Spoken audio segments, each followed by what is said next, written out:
দীঘায় এসে জগন্নাথের দর্শন না করলে ঘোরাটাই অসম্পূর্ণ।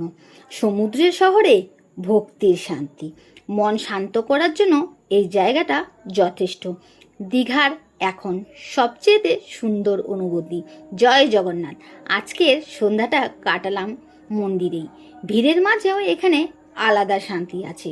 সমুদ্রের হাওয়া আর জগন্নাথের আশীর্বাদ, এইটু শান্তি খুঁজতেই চলে এলাম জগন্নাথ মন্দিরে। এখন যেহেতু চন্দনযাত্রা চলছে, তাই নৌকা বিহারও হচ্ছে শ্রী জগন্নাথ দেবের। আরও একটা সুন্দর কথা, বিকেলবেলা যখন এসেছিলাম মন্দিরের জায়গাটা অন্যরকম ছিল। সন্ধেবেলা মন্দিরের প্রাঙ্গণ লাইটিংয়ে ভরে গেছে। অসাধারণ এক দৃশ্য। দেখো, তোমাদের সকলকে দেখাচ্ছি। দীঘার ট্রিপে সবচেয়ে পবিত্র মুহূর্ত। মনে শান্তি থাকলে জায়গাটা স্বর্গ মনে হবে। চারিদিকে ঠাকুরের মন্দির, ঠিক যেমন পুরীতে যেমন করে রাখা রয়েছে সেইভাবেই কিন্তু মন্দিরটা তৈরি করেছে। অসাধারণ।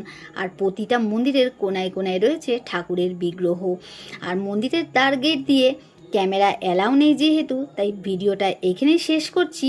নেক্সট ভিডিও নিয়ে আবার চলে আসবো তোমাদের সকলের সঙ্গে। জয় জগন্নাথ।